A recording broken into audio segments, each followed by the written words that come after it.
Isang gabi ng padalas-dalas na pagnanasa ang Samira sa tahimik na mundo ni Monica Gale. Ang kanyang naging bunga hindi lang isa, kundi apat na buhay na sabay-sabay na nabubuo sa kanyang sinapupunan. Ngunit ang di niya pinaghandaan ay ang pagkakabunyag ng katotohanan. Ang ama ng kanyang mga anak ay walang iba kundi si Miguel Sandoval, ang mapagmataas at malamig na may-ari ng Sandoval Company at ang lalaking nakatakda ikasal sa kanyang sariling pinsan na si Mia. Upang takpan ng isang dambuhalang iskandalo sa mataas na lipunan, sa pilitang pinakasal si Miguel kay Monica. Ngunit ang kasal na dapat ay pundasyon ng isang pamilya, naging isang malamig na bilangguan. Para kay Miguel, si Monica ay isang tusong ahas na nanggamit ng pagkakataon upang agawin ang buhay ng kanyang fiancé. Para naman kay Monica, si Miguel ang kanyang lihim na pag-ibig na ngayon naging kanyang pinakamahigpit at pinakamalupit na kaaway. Sa loob ng mansyon na puno ng puot, kasabay ng panggugulo at masasamang balak ng kanyang pinsan, kailangan magpakatatag ni Monica para sa apat na anghel na kanyang dinadala. Hanggang saan kaya kayang magtiis ng isang ina? At ano ang mangyayari kapag ang katotohanang matagal na ibinaon ay tuluyan ng sumabog? Magandang araw sa aking mga mambabasa. Ang kwentong ito ay tungkol sa pagmamahal, pagkakamali at ang matinding sakripisyo ng isang ina. Minsan, ang pinakamalaking pagsubok sa buhay ay hindi nagmumula sa mga taong malayo sa atin, kundi sa mga taong pinakamalapit sa ating puso. At sa pagkakataong akala natin ay wala ng pag-asa, samahan ninyo si Monica Gale sa kanyang paglalakbay sa loob ng isang malamig na mansyon kung saan naharapin niya ang galit ng lalaking kanyang minahal at ang panggugulo ng sarili niyang dugo, habang buong tapang na pinoprotektahan ng apat na anghel sa kanyang sinapupunan. Maraming salamat sa pagsubok sa buhay. Pagbibigay ng oras upang pakinggan ang kwentong ito. Sana'y mag-iwan to ng aral at touch sa inyong mga puso. Malamig ang hangin nagmumula sa mga central air conditioner sa loob ng Grand Ballroom ng Sandoval Grand Hotel. Ang kisame napapalamutian ng dambuhalang mga kristal na chandelier na nagbibigay ng ginantoang liwanag sa buong bulwagan. Dumadagundong ang mabagal at romantikong tugtog ng biolin habang ang mga boses ng mga kilalang tao sa mataas na lipunan, mga negosyante, politiko at sikat na personalidad ay naghalo-halo sa hangin. Ngunit sa gitna ng karangyaan at kasayahang yon, pakiramdam ni Monica Gale, unti-unting gumuho ang mundo niya. Nakatayo siya sa pinakamadilim na sulok ng bulwagan, malapit sa isang malaking haligi na nababalutan ng pader gawa sa mamahaling marmol. Hawak ng kanyang nangangatog ng mga daliri ang isang baso ng champagne. Ilang oras na nang hawak yon, ngunit hindi niya man lang to matikman. Kinagamit lamang niya tong hawakan upang di halata na nanginginig ang kanyang mga kamay. Pinikit ni Monica ang kanyang mga mata at huminga ng malalim. Pilit pinatitigas ang kanyang kalooban. Ngunit sa tuwing ididilat niya ang kanyang mga mata, ang nakikita niya ay ang dalawang taong nasa gitna ng bulwagan. Ang kanyang pinsan na si Mia Gale at ang lalaking nakatakdang maging asawa nito, si Miguel Sandoval. Tingnan mo sila, napakabagay nila.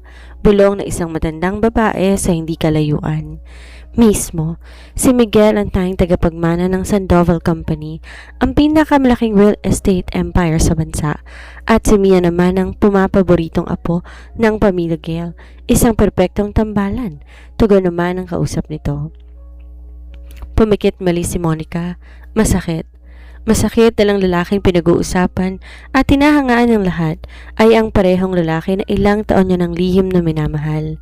Si Miguel Sandoval, matangkad, may matalim na mga matang kulay tsokolate, panga na tila inukit na isang dambuhalang iskultor at may tindig na nagpapakita ng pambihirang kapangyarihan at otoridad.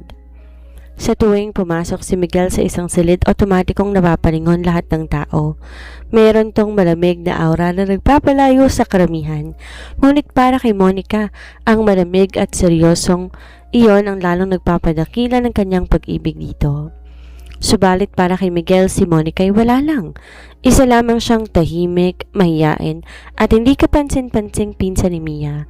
Isang taong hindi kailanman papansinin kung di dahil sa apelidong dala nito. Habang nagpapatuloy ang party, napansin ni Monica ang unti-unting pagbabago ng sitwasyon sa gitna ng bulwagan. Nakatanggap si Mia na isang mahalagang tawag sa kanyang telepono mula sa kanyang mga kaibigan at nagpaalam muna kay Miguel upang lumabas ng ballroom. Naiwan si Miguel sa isang bar counter. Nakikita ni Monica mula sa kanyang kinaroroonan na sunod-sunod ng pag-inom nito ng whiskey. Alam ni Monica na nitong mga nakaraang buwan, matindi ang stress ni Miguel dahil sa malalaking proyekto ng Sandoval Company.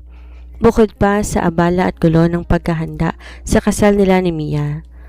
Lumipas ang kalahating oras, hindi pa rin bumabalik si Mia. Napansin ni Monica na bahagyang sumasandal na si Miguel sa bar counter, hawak ang kanyang ulo, halatang matindi na ang epekto ng alak sa kanya. Lumapit ang ilang mga staff ng hotel upang tulungan to, ngunit galit na ikinaway ni Miguel ang kanyang kamay upang ipagtabuyan sila. Hindi na nakatiis si Monica sa kabila ng takot at pag-aalinlangan. Dahan-dahan siyang lumapit sa kinaroroonan ng lalaki. "Miguel?" Mahinang tawag ni Monica. Bahagyang nag-angat ng ulo si Miguel. Ang kanyang mga mata ay mamula-mula na dahil sa kalasingan at ang kanyang maayos na buhok ay bahagyang gulo-gulo na. Tinitigan niya si Monica na ilang segundo. Ngunit dahil sa labo ng kanyang paningin at sa tindi ng espiritu ng alak, hindi niya maaninaw ng maayos ang mukha ng dalaga. "Umuwi ka na. Kailangan mo nang magpahinga," marahang sabi ni Monica habang inaalalayan ang braso ng lalaki. Napakabigat ni Miguel, ngunit pinilit ni Monica ang kayanin ng timbang nito. Dahil si Miguel ang may-ari ng Sandoval Grand Hotel, madali para kay Monica ang hingin ang keycard ng presidential suite nito sa itaas na palapag. Sa tulong ng isang gwardya na humawak sa pinto ng elepador, naipasok ni Monica si Miguel sa loob ng napakalaki at malangyang presidential suite. Nang makapasok sila sa kwarto, agad na nahiga si Miguel sa malaking kama. Humihinga to ng malalim at nakapikit ang mga mata. Huminga ng malalim si Monica habang nakatayo sa tabi ng kama. Naaawa siya sa estado ng lalaki. Pumunta siya sa banyo, kumuha ng malinis at maliit na tuwalya. Binasa ito ng malamig na tubig. Bumalik siya sa tabi ng kama at dahan-dahan pinunas ang tuwalya sa noo at leeg ni Miguel upang mabawasan ang init at lason ng alak sa katawan nito. Habang ginagawa yon, pilit pinagmamasdan ni Monica ang mukha ng lalaking kailanman ay di magiging kanya. Ang makapal nitong kilay, ang matangos na ilong, at ang manipis na labi. "Bakit di man lang ako?" bulong ni Monica sa kanyang sarili habang may luhang nangingilid sa kanyang mga mata. "Bakit kailangan si Mia palagi? Bakit di mo ako kayang tingnan katulad ng pagtingin mo sa kanya?" Biglang gumalaw si Miguel. Sa hindi inaasahang pagkakataon, mabilis sinawakan ng lalaki ang pulso ni Monica. Sa pilitan niyang hinila ang dalaga patungo sa kanyang dibdib. Napasigaw ng mahina si Monica nang bumagsak siya sa ibabaw ng dibdib ni Miguel. Naisip ni Monica lumayo, ngunit ang mga kamay ni Miguel ay mabilis na yumakap sa kanyang bewang. Ginagapos siya sa pwestong yon. "Mia," mahinang bulong ni Miguel. Nakapikit pa rin ang mga mata habang malamig at pabulong na binabanggit ang pangalan ng kanyang fiancé. "Mia, huwag kang umalis." Para kasing pinasok ng 1,000 karayom ang puso ni Mia nang marinig ang pangalang yon. Si Monica, kahit nasa tabi siya nito, kahit siyang nag-aalaga dito, ang pinsan pa rin niya ang nasa isip nito. Pilit nagpumigla si Monica. "Miguel, hindi ako si Mia. Ako si Monica. Bitawan mo ako pakiusap." Ngunit tila walang naririnig si Miguel. Dahil sa matinding amoy ng pabango ni Monica at sa init ng kanyang katawan, lalong humigpit ang yakap ni Miguel. Dahan-dahan itong dinilat ang kanyang mga mata, ngunit ang nakikita lamang ng kanyang lumalabong paningin ay ang kaanyuan na isang babae, ang babaeng inakala niyang si Mia. Bago pa man makapagsalita ulit si Monica, niyuko ni Miguel ang kanyang ulo at marahas ngunit puno ng pagnanasa, hinalika ng labi ni Monica. Tila tumigil ang ikot ng mundo para kay Monica Gale. Ang kanyang nanghalik, ang halik na matagal niya nang pinangarap mula sa lalaking lihim niyang minamahal. Ang tamis at init ng halik ni Miguel naglulot na matinding kuryente sa buong katawan ng dalaga. Ang kanyang natitirang lohika at katinoan unti-unting natunaw. Miguel, daeng ni Monica nang bumaba ang mga halik ng lalaki sa kanyang leeg. Alam ni Monica na mali. Alam niyang isang malaking kasalanan din ang nangyari. Si Miguel ay nakatakdang ikasal sa kanyang pinsan. Ang gabing ito ay magdadala ng walang kapantay na gulo kung malalaman ng iba. Ngunit sa ilalim ng dilim ng silid na yon, sa gitna ng matinding pagmamahal at pagnanais na maramdaman man lamang kahit isang beses na siya ang minamahal ni Miguel, sinuko ni Monica ang kanyang lakas.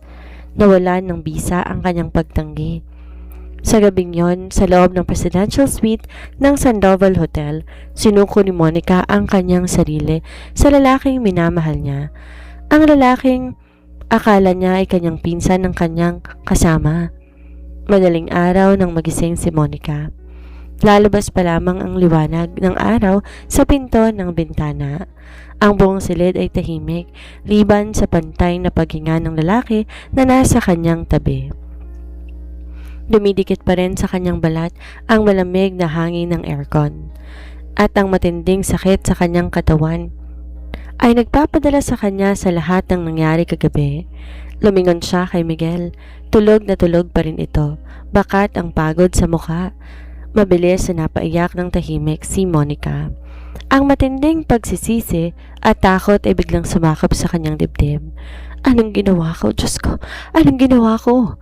Dahan-dahan nang di gumagana ang anumang ingay, tumayo si Monica mula sa kama.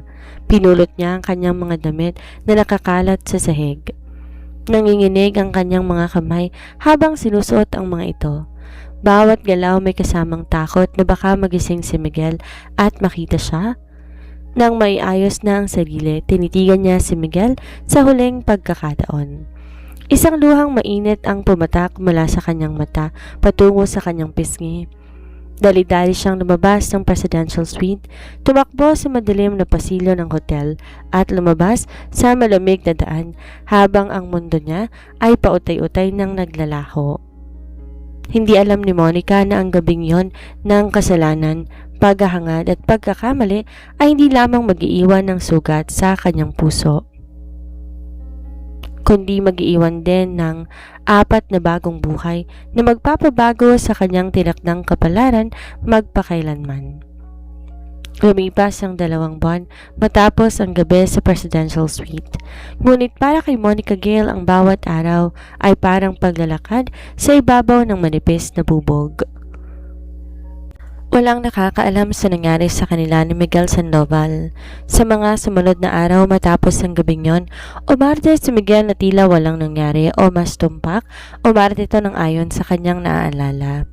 Sa isip ni Miguel ang nakasama niya ng gabing yon ay si Mia. Ilang beses pang narinig ni Monica si Mia na nagmamalaki sa pamilya tungkol sa romantikong gabi na pinalipas nila ni Miguel sa hotel, isang bagay na pilit na lamang tinitiis at pinatutulo ni Monica sa kanyang puso. Ngunit may mga bagay na di kayang itago ng oras at panahon.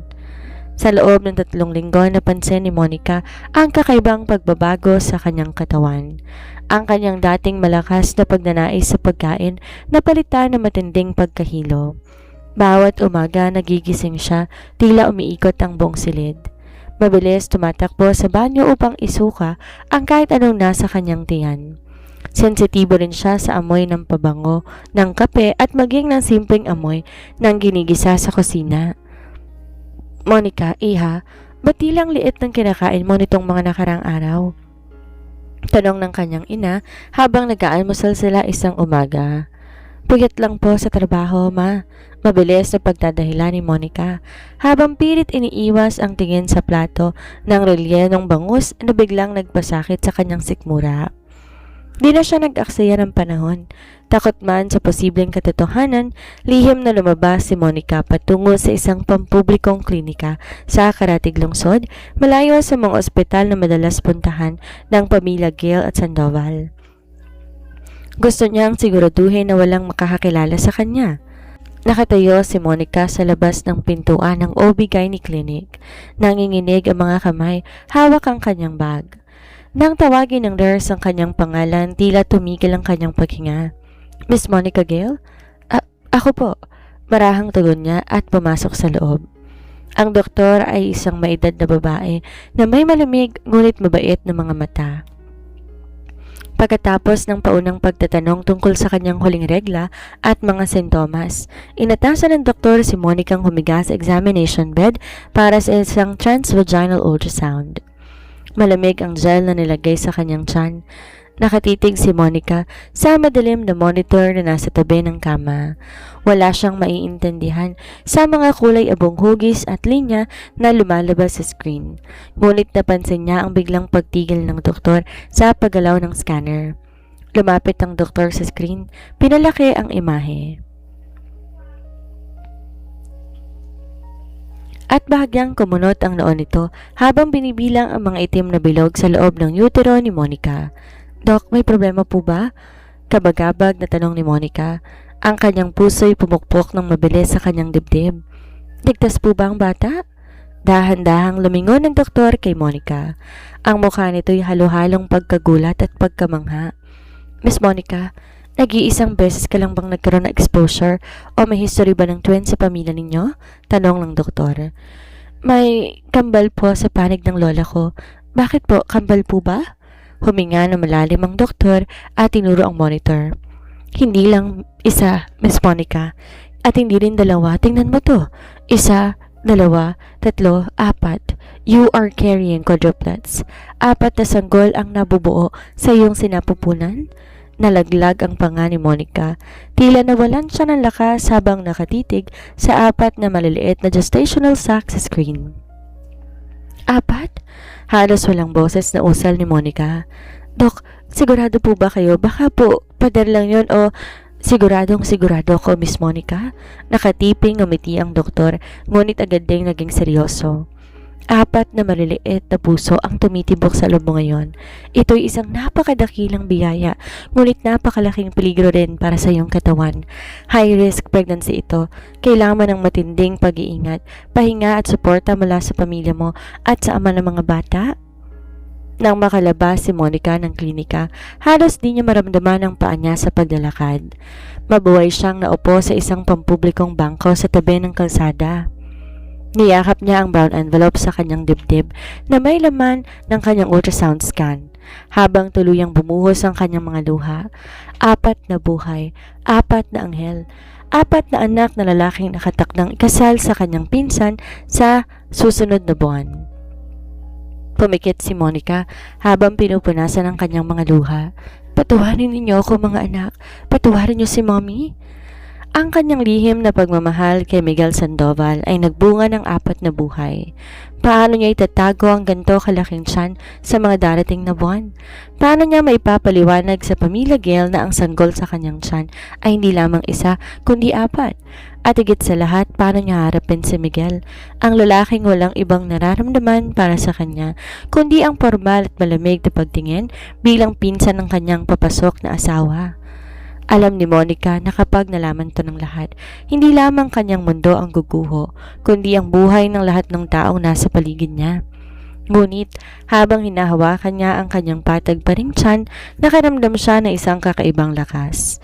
Kahit itakwil siya ng mundo, kahit mag-isa siyang lumaban, gagawin niya ang lahat upang protektahan ang apat na buhay na ibinigay sa kanya.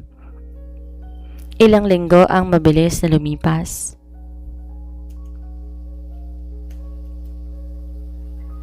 Matapos matuklasan ni Monica ang kanyang kalagayan, pilit niyang siniksik sa kanyang sarili sa maluluwag na damit na upang itago ang bahagyang pag-umbok ng kanyang tiyan at ang mabilis na pagbagsak ng kanyang timbang dahil sa matinding morning sickness. Ngunit ang katotohanan ay parang tubig sa baso, kailanman hindi kayang pigilan ang pag-agos. Isang gabi nagtitipon ang pamilya Gale at pamilya Sandoval sa Grand Dining Hall ng mga Gale para sa isang formal na hapunan. Ito ay upang pag-usapan ang mga huling detalye para sa darating na kasal ni Miguel at Mia na gaganapin sa susunod na buwan. Nakatayo si Monica sa tabing sulok ng hapag, tumutulong sa paghahain ng mga pagkain. Ayaw niyang umupo kasama nila, mas gusto niyang manatiling hindi napapansin. Sa kabisera ng mesa nakatayo si Miguel, nakasuot ng maitim na suit, may seryosong mukha habang nakikipag-usap sa ama ni Mia.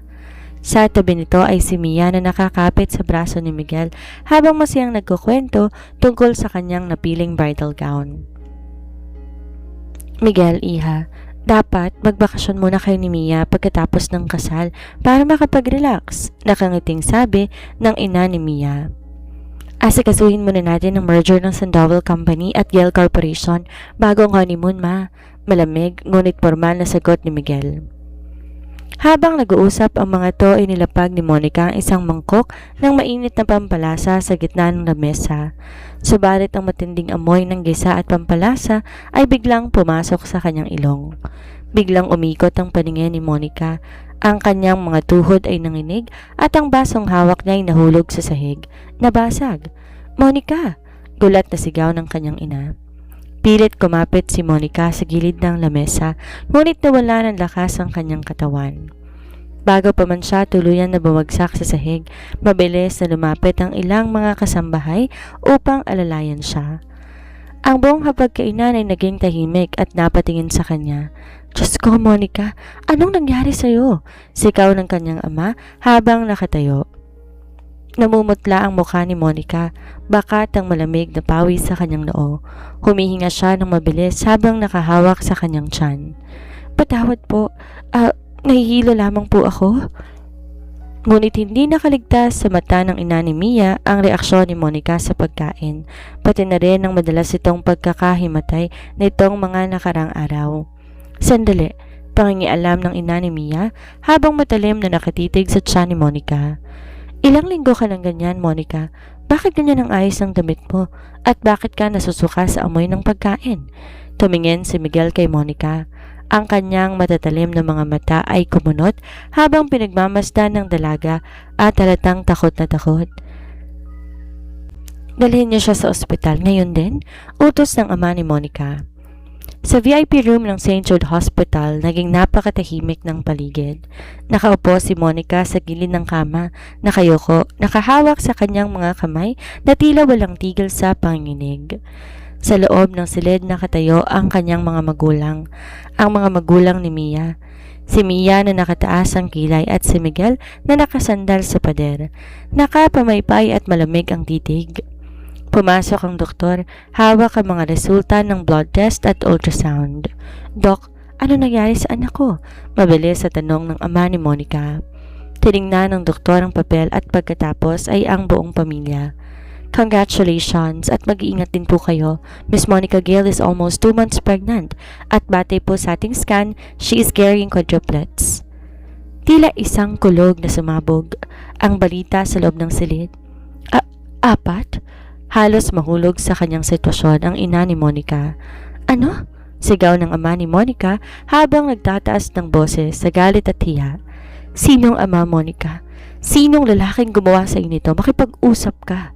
Naiyak na si Monica. Hindi na siya makapagsalita. Ang kanyang katawan nanginginig sa takot. Magsalita ka, Monica.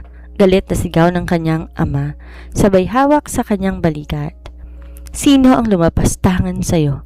Tumingin si Mia kay Monica nang may matinding panggigigil. Sinong lalaking kinakasama mo? Isang hampas lupa ba? Nagdadala ka ng 4 na bastardo habang pamilya natin naghahanda para sa kasal ko. Hindi sila bastardo? Sa wakas, inapasigaw si Monica habang umiiyak. Kung ganon, sino ang ama? Tanong ng kanyang ama. Tumingin si Monica sa dulo ng silid. Ang kanyang mga matang puno ng luha nagtagpo sa mga mata ni Miguel. Si Miguel nakatitig sa kanya, walang emosyon ngunit may halong pagtataka. Si Miguel, mahinang bulong ni Monica. Tahimik, walang sino mang nakapagsalita sa loob ng 3 segundo. Ano? Sigaw ni Mia, tuluyang nawala ng kontrol sa sarili. Anong pinagsasasabi mo? Nababaliw ka na ba, Monica? Si Miguel? Hindi ka kailanman tiningnan ni Miguel. Lumapit si Miguel mula sa pader. Ang kanyang boses naging singlamig ng yelo. Ano ang sinasabi mo, Monica? Kailanman hindi kita hinawakan. Nung gabi sa party ng Sandoval Hotel. Umiiyak na paliwanag ni Monica. Lasing na lasing ka. Dinala kita sa presidential suite. Akala mo ako si Mia? Napatigil si Miguel. Ang kanyang mga matay nanlaki ng bahagya. Biglang nagbalik sa kanyang alaala ang gabing yon.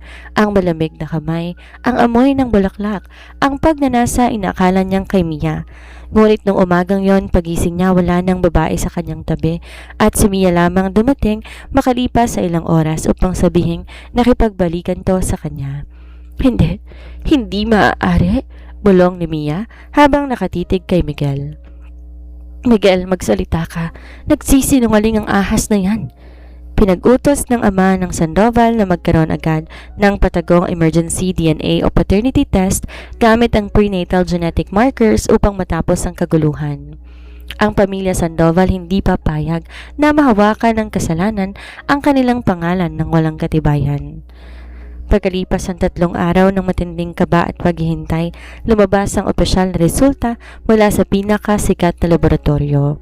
Iniharap ng punong doktor ang dokumento sa harap ng dalawang pamilya. Paternity test result. Probability of paternity 99.99%. Alleged father Miguel Sandoval. Nalaglag ang hawak na bag ni Mia. Nag-hysterical to at nagsimulang manakit at magmura kay Monica habang pinipigilan ng kanyang mga magulang. Si Miguel Sandoval ay nakatayo lamang habang nakatitig sa papel.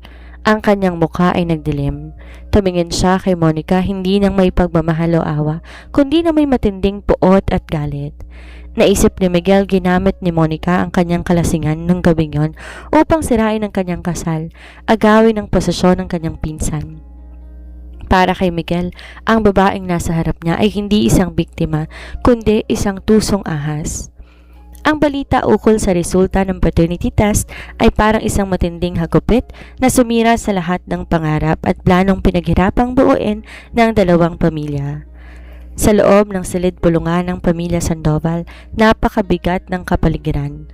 Nakaupo sa dulo ng mahabang mesa na gawa sa mahogany ang Don Vicente Sandoval, ang matandang patriarka ng pamilya at ama ni Miguel.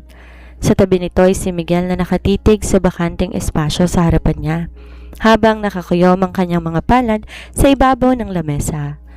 Sa kabilang panig naman ay ang mga magulang ni Monica. Kasama si Monica na nakayuko, patuloy na pinupunasan ang kanyang mga luha. Walang bastardo sa pamilya Sandoval. Malamig, ngunit mariing pahayag ni Don Vicente. Ang kanyang boses ay punong-puno ng otoridad na hindi po pwedeng baliin ng sinuman.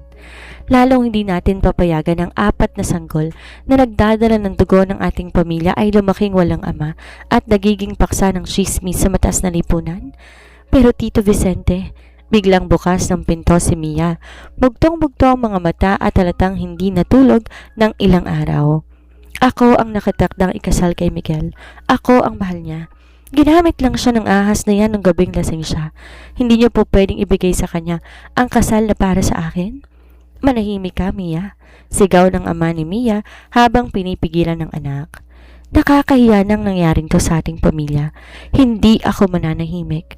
Patuloy na pag-iyak ni Mia habang matalim na nakatitig kay Monica nang may matinding galit at panggigigil. Aagawin mong lahat sa akin, Monica? Mula bata tayo pilit mong kinukuhang atensyon ng pamilya.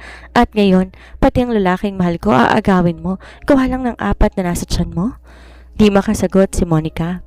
Bawat salita ni Mia ay parang patalim na sumasaksak sa kanyang puso. Alam niyang may kasalanan siya sa nangyari, ngunit di niya kailanman planong sirain ang buhay ng kanyang pinsan. Tumingin si Don Vicente kay Miguel. Miguel, gagawin mo ang nararapat. Papakasalan mo si Monica sa lalong madaling panahon. Tumayo si Miguel mula sa kanyang upuan. Ang kanyang tindig puno ng galit at puot. Tumingin siya na diretso kay Monica, isang titig na sapat na upang patayin ang natitirang pag-asa sa puso ng dalaga. Papakasalan ko siya, malamig na sabi ni Miguel. Ang boses walang bakas ng kahit anong emosyon. Ngunit huwag ninyong asahan na magiging masaya ang kasalang ito. Pagkalipas ng 5 araw, ginanap ang kasal. Walang ginanap na marangyang seremonya sa malaking katedral ng Maynila. Walang daan-daang bisita, walang mamahaling palamuti na gawa sa mga bulaklak, at walang mga mamamahayag na nag-aagawan sa pagkuha ng larawan. Ginanap ang kasal sa isang maliit, tahimik at nakatagong kapilya sa labas ng lungsod. Ang tanging naroroon ay ang mga pinakamalapit na kasapi ng pamilya at maging ang mga ito ay malamig at magkakalayo ang tingin sa isa't isa. Nakatayo si Monica sa dulo ng aisle, nakasuot na isang simpleng puting bestida na maluwag sa kanyang katawan upang hindi labis na mamigat sa kanyang tiyan. Walang pampaganda sa kanyang mukha, liban sa kanyang natural ng pamumutla. Hawak niya isang maliit na bungkos ng puting rosas habang kanyang mga kamay patuloy na nanginginig. Nang magsimulang tumugtog ang mahinang organo, dahan-dahang naglakad si Monica patungo sa altar. Sa dulo ng aisle nakatayo si Miguel, nakasuot ng maitim na tuxedo. Bagaman napakagwapo pa rin ito sa paningin ni Monica, ang aura na nagmumukha sa lalaki ay parang pader na gawa sa yelo. Wala ni isang ngiti sa kanyang mga labi. Nang makarating si Monica sa tabi ni Miguel, di man lang siya tiningnan ng lalaki. Manhid na nakatitig si Miguel sa pari sa harap. Nagsimula ang seremonya ng kasal. Ang bawat salita ng pari tungkol sa pag-ibig, pagsasama at paggalang sa isa't isa parang isang malaking pang-uyam sa kanilang sitwasyon. Miguel Sandoval, tinatanggap mo ba si Monica Gale bilang iyong legal na asawa na iibigan at igagalang sa hirap at ginhawa, sa sakit at kalusugan? Tumingin si Miguel sandali sa pari bago marahang bumaling kay Monica. Ang kanyang mga mata puno ng pagkamuhi. Tinatanggap ko, sagot ni Miguel sa malamig na boses. At ikaw, Monica Gale, tinatanggap mo ba si Miguel Sandoval bilang iyong legal na asawa? Pumikit si Monica habang bumabagsak isang patak ng luha sa kanyang pisngi. Tinatanggap ko po. Nang dumating ang sandali ng pagpapalitan ng rings, kinuha ni Miguel ang simpleng gintong singsing. Dinakip niya ang nanginginig na kamay ni Monica habang sinusot ang singsing sa daliri ng dalaga. Niyoko ni Miguel ang kanyang ulo, bumulong sa tenga ni Monica sa boses na tanging sila lamang dalawa ang nakakarinig. Nakuha mo man ang apelyido ko at ang kasal na to, Monica. Siguraduhin mong handa ka sa impyernong papasukan mo, bulong ni Miguel. Para sa akin, isa ka lang tusong ahas na nanggagamit ng pagkakataon, hindi mo makukuhang puso ko. Nanginig ang buong katawan ni Monica sa sinabing yon ng lalaki. Nang utos ng pari na maaaring na nilang halikan isa't isa, bahagya lamang dinikit ni Miguel ang kanyang mga labi sa pisngi ni Monica. Mabilis, formal at walang kahit anong warmth. Pagkatapos na maikling seremonya at walang kagalak-galak na litratuhan, agad pumasok si Miguel sa kanyang kotse. Inilagay ng driver ang mga gamit ni Monica sa compartment ng kotse. Naupo si Monica sa backseat sa tabi ni Miguel, ngunit ang lalaki nakatingin lamang sa labas ng bintana, tila ba di man lang kasama ng kanyang bagong asawa sa loob ng sasakyan. Nakatitig si Monica sa gintong singsing sa kanyang daliri. Ito ang araw na dapat pinakamasaya sa buhay ng isang babae, ngunit para sa kanya ito ang simula ng kanyang pagkabilanggo sa isang mansyon na walang pag-ibig. Dahan-dahan niyang nilagay ang kanyang mga kamay sa kanyang tiyan, kung saan patuloy na lumalaki ang apat na maliliit na anghel. Patawarin niyo si Mommy, bulong niya sa kanyang isip. Gagawin ko ang lahat, magpapakatatag ako para sa inyo. Nagsimulang umandar ang kotse patungo sa mansyon ng mga Sandoval, ang bagong tahanan na magiging pinakamalamig na bilangguan sa buhay ni Monica Gale.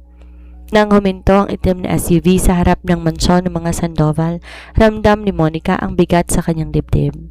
Ang mansyon ay isang napakalaking estruktura na may modernong arkitektura, puno ng salamin, marmol at matataas na pader, ngunit walang anumang bakas ng init o pagtanggap. Lumabas si Miguel mula sa kotseng, hindi man lang inalalayan si Monica. Dumiretso to sa loob habang mabilis sumunod ang driver upang buhatin ang mga gamit ng dalaga.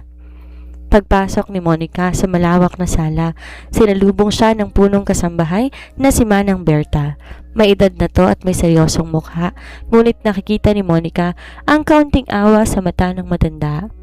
Magandang gabi po, Senyorina Monica, marahang bati ni Manang Berta. Ihahanda ko na po ang silid ninyo sa ikalawang palapag. Silid ko po? Nag-aalinlangang tanong ni Monica. Iwalay po ba kami ng silid ni Miguel? Bago pa makasagot si Manang Berta, narinig nila ang malamig na boses ni Miguel mula sa itaas ng hagdanan. Nakatayo ito habang nakapumulsa, nakatitig sa kanila ng walang emosyon. Huwag mong asahan na itatabi ko ang sarili ko sa isang babaeng hindi ko naman pinagkakatiwalaan. Malamig na sabi ni Miguel. Ang kwarto mo ay nasa dulo ng pasilyo. May sarili kang banyo at lahat ng kailangan mo. Huwag kang papasok sa silid ko nang walang pahintulot. Miguel, mahinang usal ni Monica. Kahit papano, mag-asawa na tayo. Sa mata ng batas at ng pamilya mo. Sa mata ng batas at ng pamilya ko, oo. Ngunit sa mata ko, isa ka lang obligasyon na kailangan kong tiisin dahil sa mga batang dinadala mo. Putol ni Miguel sa kanya. Huwag mong isiping magiging tunay na mag-asawa tayo sa ilalim ng bubong na ito. Bumaba si Miguel at dumaan sa tabi ni Monica nang di man lamang siya tinitingnan. Sumara ang pinto ng kanyang study room nang may malakas na kalog na nag-iwan kay Monica sa gitna ng malamig at tahimik na sala. Lumipas ang 2 linggo. Ang buhay ni Monica sa mansyon naging isang paulit-ulit na pagsubok ng pagtitiis. Bawat umaga, nagigising siyang mag-isa. Kakain siya ng almusal sa napakalaking dining table nang walang kasama, habang si Miguel maagang umaalis patungo sa Sandoval Company o kaya huling lumalabas upang iwasan siya. Kapag nagkakasabay sila sa hapunan, ang katahimikan ay napakabigat. Hindi nagsasalita si Miguel, liban na lamang kung kailangan mag-utos sa mga kasambahay. Para sa kanya, si Monica ay parang isang hangin, isang bagay na naroon ngunit hindi kinikilala. Subalit sa kabila ng lamig ng kanyang asawa, kailangan magpakatatag ni Monica dahil 4 na buhay ang dahan-dahang lumalaki sa kanyang tiyan. Sa ika-12 linggo ng kanyang pagdadalang tao, nagsimula ng mas kumapal at mag-umbok ang kanyang tiyan. Mas mabilis kaysa sa isang karaniwang pagdadalang tao dahil sa 4 na sanggol. Bawat araw nakakaranas siya ng matinding pagod, pananakit ng likod at pamamaga ng kanyang mga paa.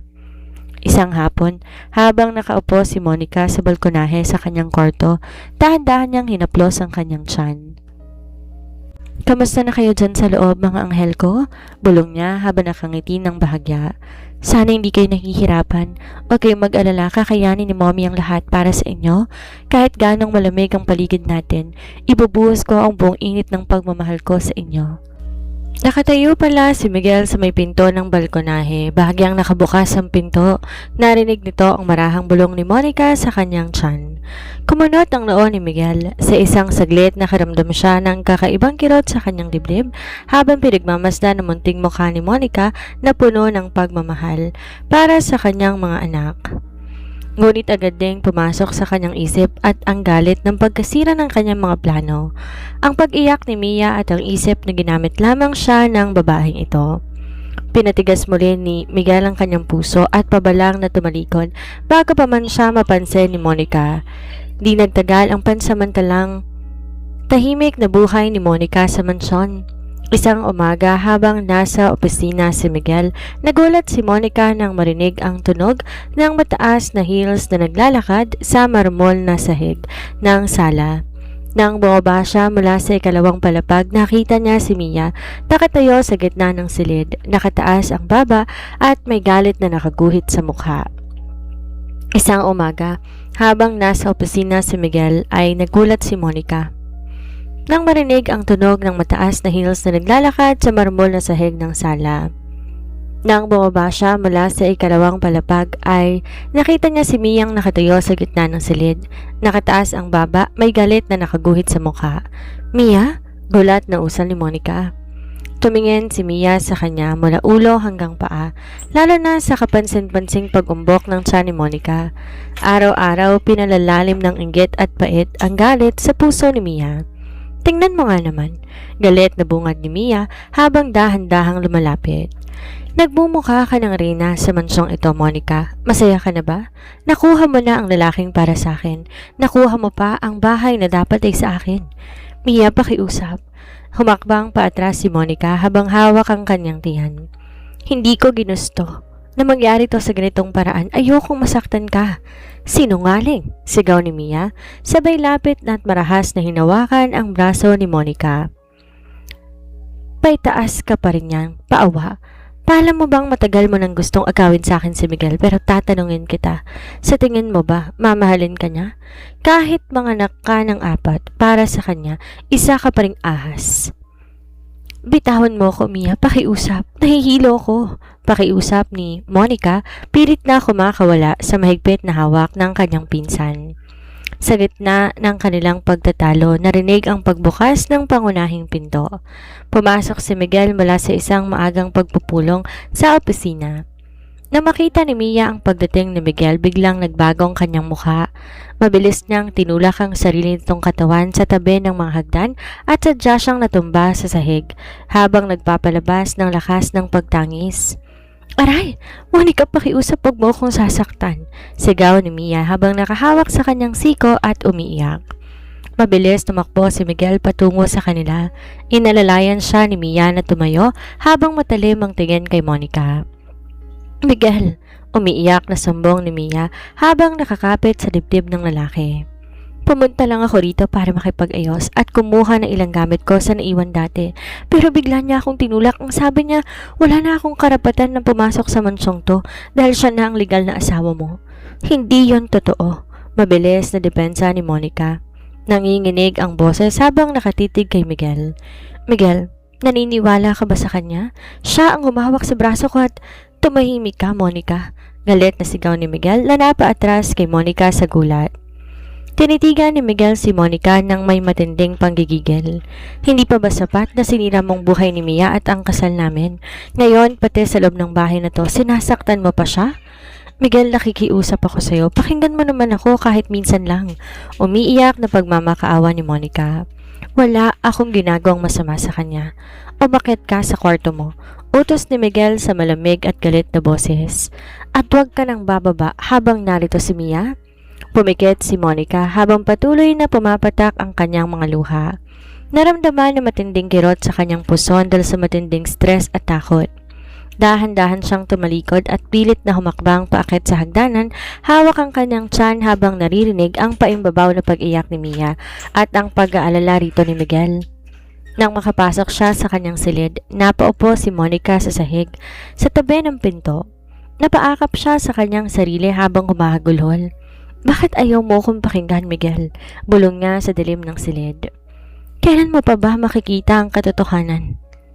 Hindi nagtagal matapos ang panlilinlang ni Mia, mas lalo pang naging mailap si Miguel kay Monica. Ang kaunting puwang na maaari sanang maging tulay sa kanilang dalawa, tuluyang nasira sa gitna ng hinala. Para kay Miguel, si Monica ay hindi lamang tusong ahas, kundi isang brutal at walang awang babae na handang malakit ng iba upang mapanatili ang kanyang posisyon. Ngunit ang di alam ni Miguel ang matinding tensyon at paulit-ulit na pag-iyak ni Monica ay unti-unti nang pumupukpok sa kanyang maselang kalagayan. Nasa 5 buwan na ang pagdadalang tao ni Monica. At dahil 4 na sanggol ang sabay-sabay na lumalaki sa kanyang sinapupunan, ang kanyang tiyan ay kasing laki na ng isang babaeng manganganak ng nag-iisang sanggol. Ang kanyang payat na katawan, hirap na hirap sa pasanin ng timbang 4 na buhay. Isang hapon, habang wala si Miguel sa mansyon at nagtatrabaho sa opisina, muling dumating si Mia. Sa tulong ng kanyang pakiusap at pagpapanggap ng mga gwardya, nakapasok ito sa loob ng bahay. Saan ang babaeng yan? Mataring na tanong ni Mia kay Manang Berta. Nasa kanyang silid po si Senyora Monica, Ma'am Mia. Nagpapahinga po dahil hindi maganda ang kanyang pakiramdam? Hindi na pinatapos pa ni Mia ang matanda. Mabilis siyang umakyat sa 2 palapag at walang pasabi, tinulak ang pinto ng silid ni Monica. Nagulat si Monica habang nakahiga sa kama, hawak ang kanyang kumot. Mia, anong ginagawa mo rito? Anong ginagawa ko rito? Lakad takbo na lumapit si Mia sa tabi ng kama. May dalang isang folder na naglalaman ng mga legal na dokumento. Gusto ko lang ipaalala sa iyo kung saan ka lulugar, Monica. Pumirma si Miguel sa isang kasunduan sa pamilya ko. Pagkapanganak mo sa 4 na batang yan, ilalayo sila sa iyo at ako ang magiging ina nila kapag nagpakasal muli kami ni Miguel. Napatayo si Monica sa kama dahil sa matinding gulat at takot. Nababaliw ka na ba, Mia? Hindi ko kailanman ibibigay ang mga anak ko sa'yo at hindi yan gagawin ni Miguel. Titingnan natin. Mabilis na hinawakan ni Mia ang magkabilang balikat ni Monica at marahas tong iniuga. Aagawin kong lahat sa iyo, Monica. Para sa akin ang buhay na to. Para sa akin si Miguel. Bitiwan mo ko. Pilit na kumakawala si Monica. Sa gitna ng kanilang paghahatakan, naramdaman ni Monica ang isang matinding kirot sa kanyang ilalim ng tiyan. Isang matalas at pumpunit na sakit na nagpadilim sa kanyang paningin. Napailing at napasigaw sa matinding sakit si Monica. Nawalan siya ng balanse at napaluhod sa sahig. Hawak-hawak ang kanyang ibabang tiyan. Nang tumingin siya sa kanyang paanan, nakita niya ang patak ng sariwang dugo na lumalabas sa ilalim ng kanyang damit at dumadaloy sa malinis na sahig. Nalaglag ang panga ni Mia. Ang galit sa kanyang mukha, mabilis na palitan ng matinding takot nang makita ang dugo. Dugo? Ang mga anak ko! Umiiyak at halos hindi na makahinga na daing ni Monica habang nakalusot sa sahig.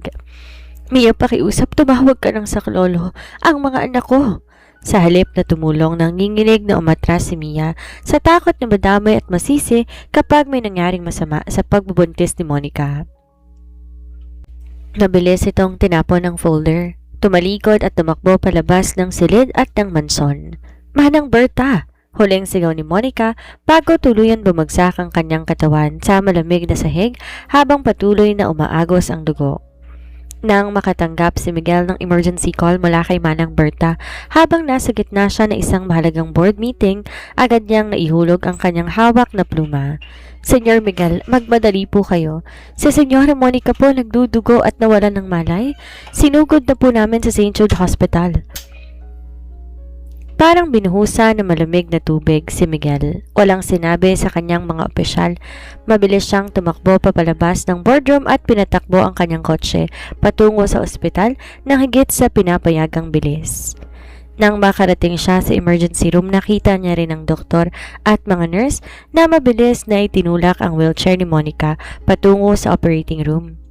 Namumutla ang mukha ni Monica, walang malay at ang kanyang puting damit na babalutan ng dugo.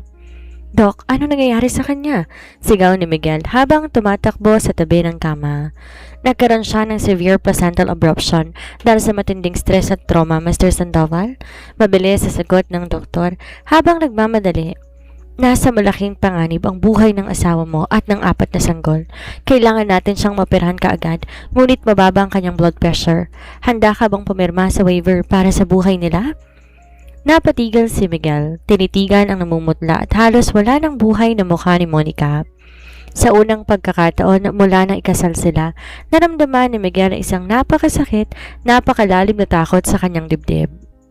Ang takot na baka mamula ang babaeng to, ang babaeng pilit niyang tinutulak at pinagmamalupitan. Gawin niyo ang lahat, panginginig ng boses ni Miguel habang pinapipirmahan ng dokumento. Iligtas niyo siya. Iligtas niyo ang asawa ko at ang mga anak ko. Sinara ng mga nurse ang pinto ng operating room na nag-iwan kay Miguel na nakatayong mag-isa sa malamig na pasilyo ng ospital, habang ang kanyang mga kamay puno ng bakas ng dugo ni Monica. 4 na oras nang nakalilipas mula na ipasok si Monica sa operating room, ngunit para kay Miguel ang bawat minutong lumilipas parang 1 taon ng pagdurusa. Nakatayo siya sa harap ng saradong pinto ng silid operahan. Ang kanyang mga kamay na laging may hawak na mahalagang kontrata at milyon-milyong negosyo ay nanginginig ngayon. May mga bakas pa rin ang natuyong dugo ni Monica sa kanyang mamahaling polo, ngunit wala siyang pakialam. Ang tanging paulit-ulit na tumatakbo sa kanyang isip ay ang namumutla at walang malay na mukha ng kanyang asawa. Bakit? Bulong ni Miguel sa sarili habang sinasandal ang ulo sa malamig na pader ng ospital. Ba't ako nakakaramdam ng ganitong takot? Matagal niyang pinaniwala ang sarili na galit at puot lamang ang nararamdaman niya para kay Monica.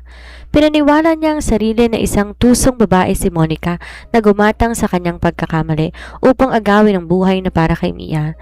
Ngunit ngayon nahaharap siya sa posibilidad na mawala si Monica at ang 4 na buhay sa sinapupunan nito, naramdaman niya isang napakasakit na kawalan ng kanyang dibdib. Bumukas ang pinto ng operating room at lumabas ang punong doktor. Nakatanggal ng surgical mask at bakat ng matinding pagod sa mukha. Mabilis na lumapit si Miguel. Dok, kamusta ang asawa ko? Ang mga anak ko? Huminga ng malalim ang doktor bago tumingin kay Miguel. Naitawid natin sila sa kritikal na kondisyon, Mr. Sandoval. Napanatili natin ang pagbubuntis niya sa tulong ng mga gamot. Ngunit napakasela ng lagay ni Monica. Ang severe placental abruption na naranasan niya ay dulot na matinding emotional trauma at physical na stress. Isang higit pang insidente na tulad nito ay maaaring pumatay sa kanya at sa 4 na sanggol.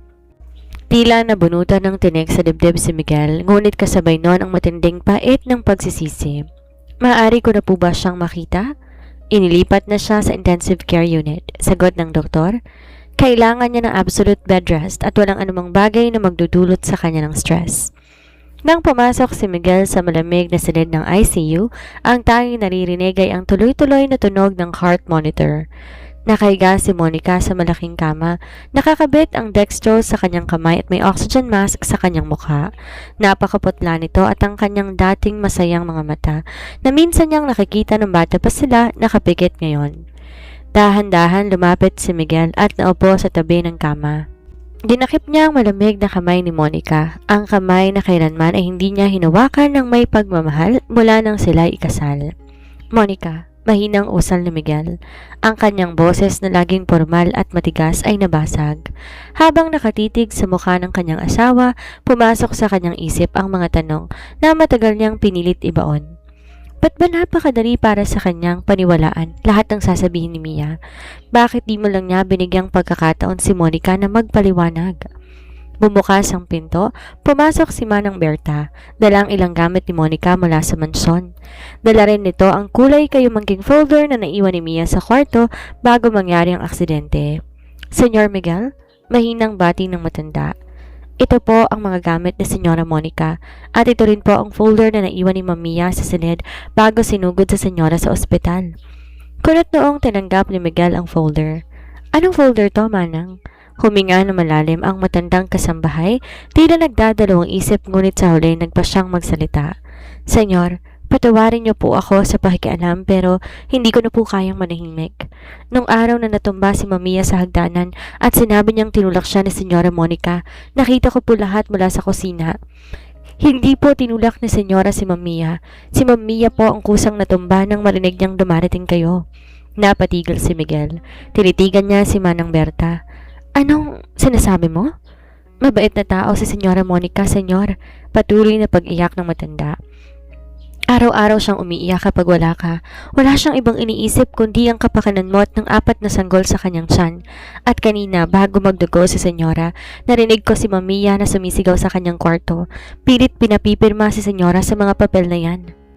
Mabilis, binuksan ni Miguel ang folder. Sa loob nito ay mga gawa-gawang kontrata at legal na waiver na inihanda ni Mia. Mga dokumentong naglalayong ilipat ang karapatan sa mga sanggol kay Mia pagkapanganak ni Monica. Nang mabasa yun ni Miguel, naramdaman niya matinding lambong ng galit at pait na sumabog sa kanyang dibdib. Ang kanyang buong paniniwala sa nakalipas na mga buwan tuluyang nadurog. Ang babaeng inakala niyang biktima at inosente, si Mia, ang tunay na naghahasik ng gulo, at ang babaeng kanyang pinagmalupitan, ipinahiya at tinuring na kaaway, si Monica, ang kanyang tunay na biktima. Lumingon si Miguel kay Monica. Bumuhos ang mainit na luha sa kanyang mga mata habang hinahagka na nanginginig na kamay ng kanyang asawa. Patawarin mo ako, Monica, bulong ni Miguel sa gitna ng kanyang pagtangis. Diyos ko, anong ginawa ko sa iyo? Matapos matuklasan ang tunay na kulay ni Mia at ang mga ginagawa nito sa likod ng kanyang likod, pinalitan ni Miguel lahat ng gwardiya sa mansyon at sa ospital. Pinag-utos niyang mahigpit pinagbabawal ang pagpasok ni Mia sa kahit anong pasilidad ng Sandoval Company at maging sa silid ni Monica sa St. Jude Hospital. Ilang araw ang lumipas, dahan-dahang nagkamalay si Monica, ngunit nanatili itong tahimik at mailap. Sa tuwing papasok si Miguel sa silid upang alagaan to, magdala ng pagkain, mag-ayos ng kumot o hawakan ng kanyang kamay, iniiwas ni Monica ang kanyang tingin. Ang kanyang puso, puno pa rin ng takot at sugat mula sa mga pambabaliwala at matatalas na salita ng lalaki. Monica, pakiusap, kumain ka kahit konti. Marahang pakiusap ni Miguel habang may hawak na mangkok ng warm soup. Busog pa ako, Miguel. Malamig at mahinang sagot ni Monica habang nakatitig sa bintana. At hindi mo kailangan magpanggap na nag-aalala ka. Alam kong ginagawa mo lang to para sa mga bata. Bumigat ang dibdib ni Miguel sa bawat salitang yon. Nais niyang sabihin lahat na alam niya ng katotohanan na pinagsisisihan niya lahat ng kanyang ginawa. Ngunit bago pa man siya makapagsalita, biglang bumukas ng marahas ang pinto ng VIP room. Pumasok si Mia, bakat ang galit at kawalang kontrol sa sarili. Kasunod nito ang dalawang security guard na pilit siyang pinipigilan. "Bitawan ninyo ako, hindi niyo ako kilala," sigaw ni Mia bago tumingin kay Miguel. "Miguel, anong kahangalan to? Ba't ayaw mo akong papasukin sa mga ari-arian mo? Bakit mo ako pinapataboy ng dahil sa babaeng yan?" Lumapit si Miguel sa harap ni Mia. Hinarangan to upang di makalapit sa kama ni Monica. Ang mukha ni Miguel mabilis na nagdilim at ang kanyang aura naging kasing lamig ng yelo. "Huwag mong itataas ang boses mo sa harap ng asawa ko, Mia." Malamig ng boses ni Miguel. Napatigil si Mia, tila hindi makapaniwala sa narinig. "Asawa? Miguel, nababaliw ka na ba? Ako ang mahal mo, ako ang dapat na nakatayo dyan. Nakalimutan mo na ba kung paano ka ginamit ng ahas na yan ng gabing yon?" "Nakalimutan?" Isang pait ng ngiti ang lumabas sa labi ni Miguel.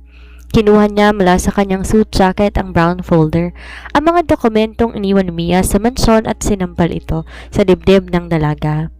Kumalat sa sahig ang mga legal waivers at gawa-gawang kasunduan. Namatla si Mia na makita ang mga papel. "Alam ko ng lahat, Mia," marahang sabi ni Miguel, ngunit bawat salita may dalang matinding puot. "Alam ko na kung sinong tunay na ahas.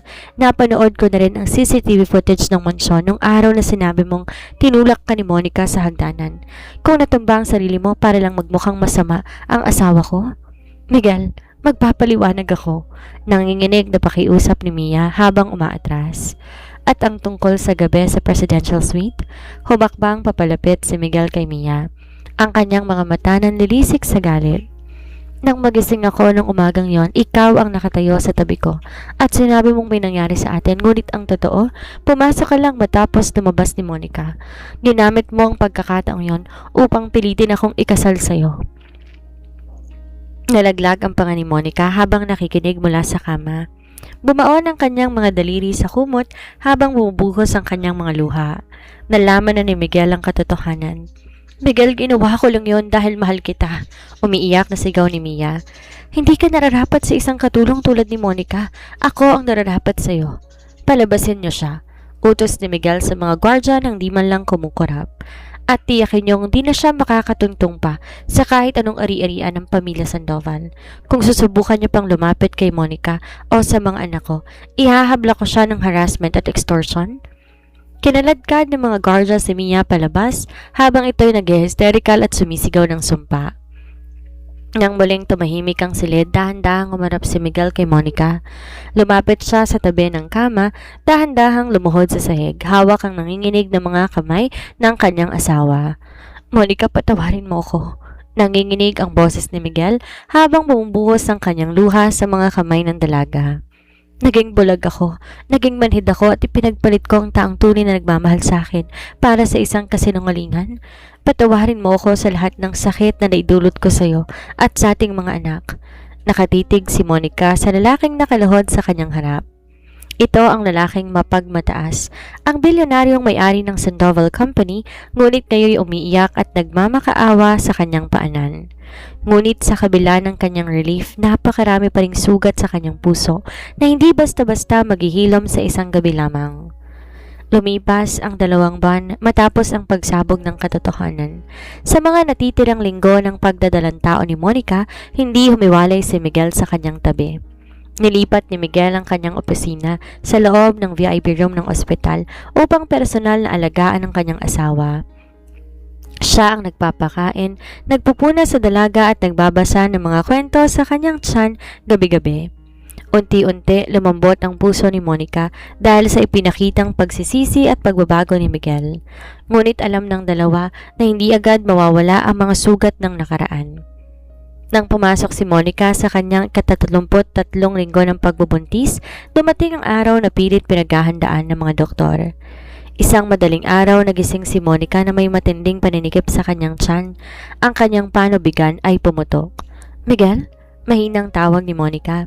Nakahawak sa braso ng lalaki habang namumutla sa sakit.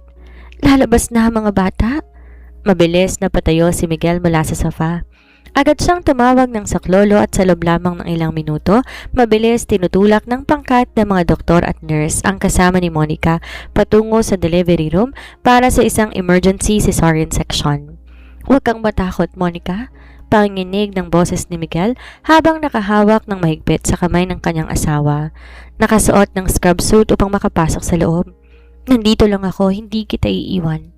Ang mga anak natin, Miguel, iligtas ninyo sila. Umiiyak na pakiusap ni Monica bago siya binalutan ng anesthesia. Sa loob ng surgical room, mabilis at maingat bawat galaw ng mga doktor. Nakitayo si Miguel sa tabi ng ulo ni Monica, walang tigil sa paghalik sa noo ng kanyang asawa habang humihingi ng tawad at dasal sa Diyos. At makalipas ang 30 minuto ng matinding kaba. Ang unang iyak ng isang sanggol, dumagundong sa silid. Isang malusog na lalaki, "Baby A is out," sigaw ng doktor. Sinundan ng panibagong iyak makalipas ang 2 minuto. "Baby B," panibagong lalaki. At pagkatapos, "Baby C," isang magandang babae. At sa huli, ang pinakamalapit ngunit may pinakamalakas na iyak. "Baby D," isa pang babae. Complete. Quadruplets, 2 lalaki at 2 babae.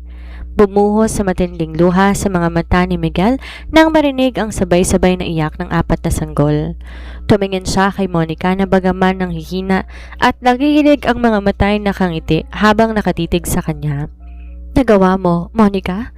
Umiiyak na bulong ni Miguel habang hinahagka ng kamay ng asawa. "Naisilang mo ng ligtas ang 4 na anghel natin. Maraming salamat, aking asawa." "Ang mga anak ko," pilit na usal ni Monica bago tuluyang nakatulog sa matinding pagod at bisa ng gamot. Dinala ang 4 na sanggol sa NICU, Neonatal Intensive Care Unit, para sa masusing obserbasyon dahil sa kanilang pagiging premature. Ngunit lahat sila'y ligtas, may kompletong bahagi ng katawan at matatag ang tibok ng puso. 3 araw matapos ang matagumpay na operasyon, inilipat na si Monica sa isang pribadong suite room. Mabilis ang kanyang paggaling, ngunit may bahagya pa ring sakit sa kanyang tahi. Araw-araw, dinadala si Miguel ang mga larawan at video ng 4 na sanggol mula sa NICU upang pakita kay Monica habang di pa to ganap na nakakalakad ng mabilis. Isang gabi, habang tahimik ang buong paligid at nakatitig si Monica sa larawan ng kanilang 2 lalaki at 2 babaeng anak, dahan-dahang lumapit si Miguel. Naupo si Miguel sa tabi ng kama. Kinuha niya ang 2 maliliit na kamay ni Monica at inilagay ito sa kanyang mukha. "Monica," simula ni Miguel, ang kanyang boses ay punong-puno ng pagpapakumbaba. "Alam kong ang mga salitang patawad at salamat ay hindi sapat upang mabura ang pait at takot at luhang pinaranas ko sa iyo noong mga nakaraang buwan." Tumingin si Monica sa kanyang mga mata. Nakita niya ang katotohanan at matinding pagsisisi na hindi kailanman naisip ni Monica na makikita niya sa mapagmataas na si Miguel Sandoval. "Pinangako ko sa sarili ko ng gabing halos mawala ka sa akin. Nagagamitin ko ang natitirang buhay ko upang bumawi sa iyo," patuloy ni Miguel habang pumatak ang isang luha mula sa kanyang mga mata. "Hindi kita mamadaliin, Monica. Kung kailangan mo ng panahon para maghilom, ibibigay ko. Kung ayaw mo naman akong maging tunay na asawa, tatanggapin ko. Pero pakiusap, wag mo lang akong itataboy sa buhay mo at ang ating 4 na anak." Nakatitig si Monica sa lalaking kanyang lihim na minahal sa loob ng maraming taon.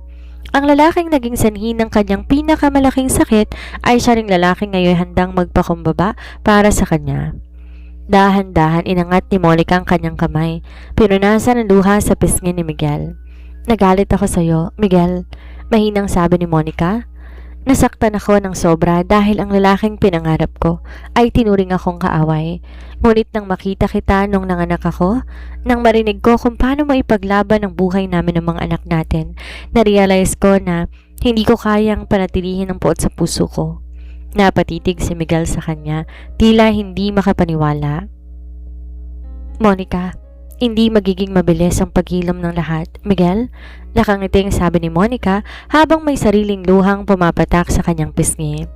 "Ngunit para sa 4 na anghel natin at para sa ating 2, handa akong magsimulang muli kasama ka." Lumipas ang 3 taon. Ang dating malamig at nakakatakot na mansyon ng mga Sandoval ay napalitan ng walang katapusang halakhak, takbuhan at ingay ng 4 na maliliit na bata. Sa malawak na damuhan sa likod ng mansyon, nakaupo si Monica sa isang malaking picnic blanket habang pinagmamasdan ng kanyang pamilya.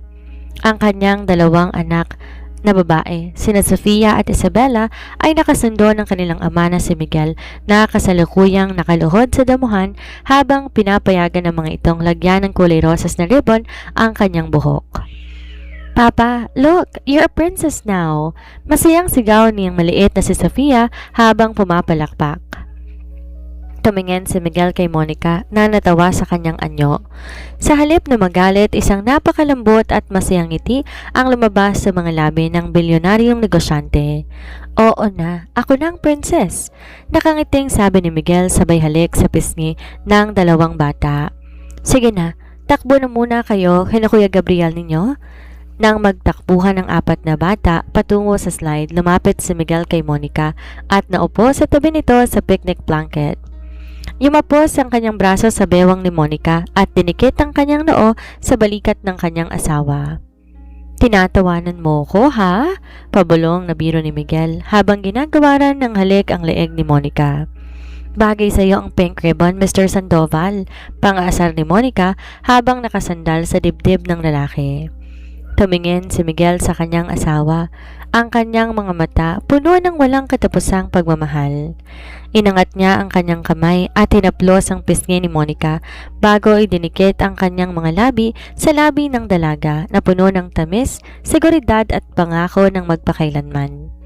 "Salamat sa hindi pagsuko sa akin, Monica," marahang bulong ni Miguel laban sa kanyang mga labi. "Ikaw at ang 4 nating anak ang pinakamagandang pagkakamali na nangyari sa buhay ko. At ang pinakadakilang biyayang iniingatan ko habang buhay." Nakangiting yabakap si Monica ng mahigpit sa kanyang asawa habang pinagmamasdan ang 4 na anghel na naglalaro sa ilalim ng maliwanag na sikat ng araw.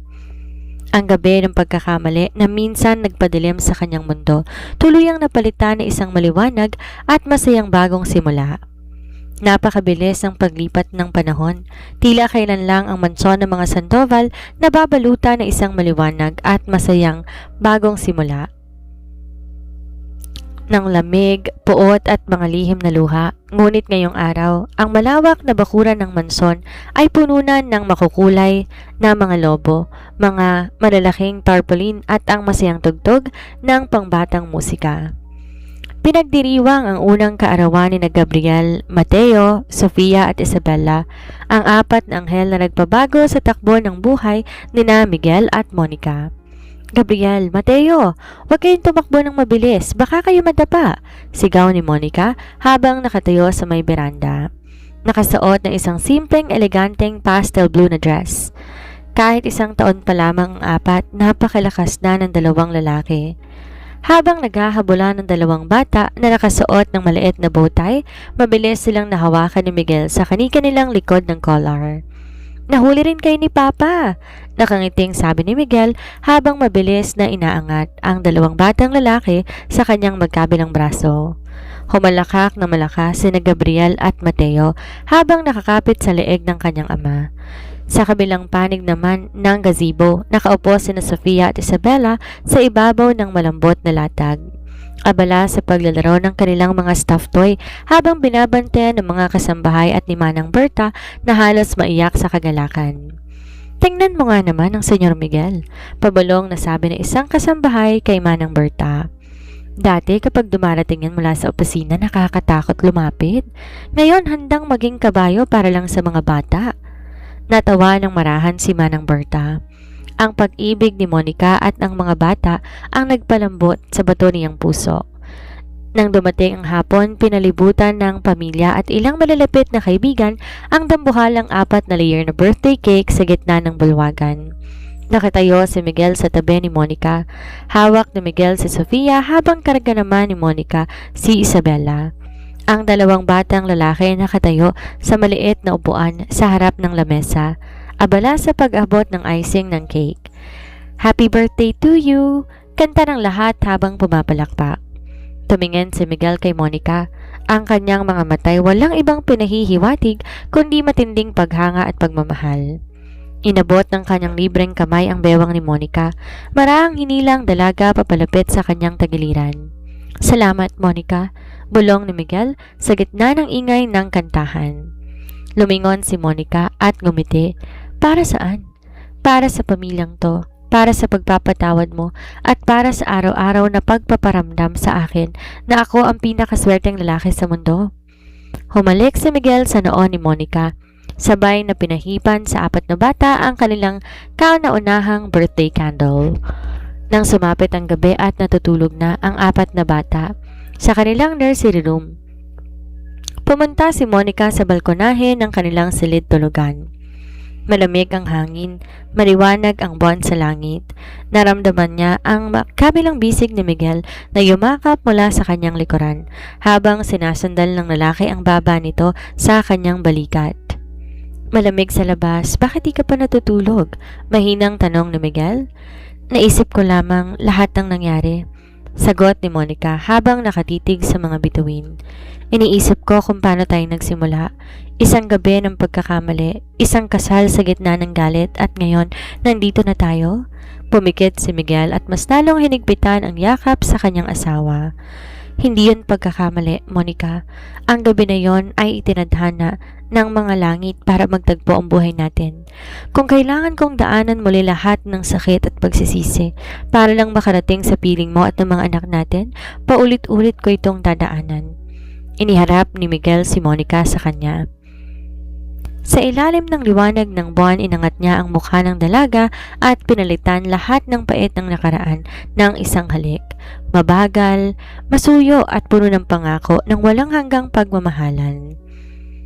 Sa ating pagtatapos sa makulay, puno ng luha at nakakaantig na kwento ng buhay ni Monica at Miguel, isang taus-pusong pasasalamat ang aming ipinaaabot sa inyong lahat.